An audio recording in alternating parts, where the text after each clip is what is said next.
2 নম্বর গেটের এনে রাস্তা ড্রেন ভালো করে এটা কোন জায়গা?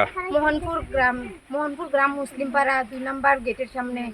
আমরা যে রাস্তাটা প্রত্যেক বছরে বর্ষার সময় আমরা এমনি তলে থাকি, আমরা বাচ্চারা স্কুল যেতে পারে না, পুরুষ লোকেরা বাজারঘাটে যাইতে পারে না, যে কারণে প্যাক মাটি পানি সব কিছু তলে আমরা থাকি।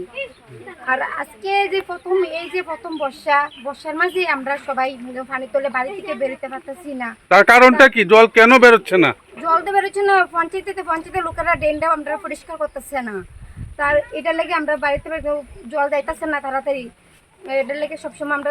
এখানে কত পরিবার রয়েছেন আপনারা? তো আমরা আছি 20-25 বার পরিবার আছি। প্রত্যেকে জলের নিচে? সবাই জলের নিচে। কতদিন থাকে এইভাবে জল? এভাবে তো সারা বর্ষা সিজনই থাকবে এইভাবে।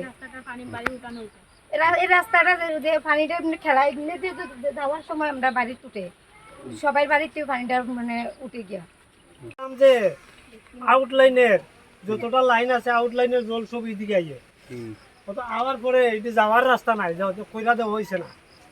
এটা আসিল ওই সিপিএম এর আমলা আসলো রাস্তাঘাট জল যাইতো, কখন বৃষ্টি হইলো কখন গেল গা পরিষ্কার। আর ওখানে যাইয়া জুইমা থাকে ওই দেখো না এদিকে চাই আমার পিছন দিয়া ফ্লাড হইয়া রয়েছে।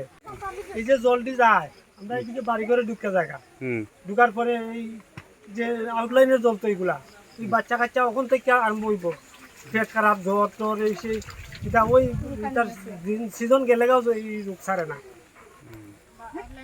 আউটলাইন কইতে ওই লেট্রিনের আউটলাইন, সারা গ্রামে নোংরা যা জল আছে শুধু লেট্রিনের না, যে যেটা খাইলো ওখানটা ফালাইলো পচা টচা দুনিয়ার সব এটা তাই এটার দ্বিতীয় ব্যবস্থা নাই আর কি, যা মানে বা পরিষ্কার যে ওই তো ওই ব্যবস্থা নাই, আয়া ঢুকতে পারে যাইতে পারে না।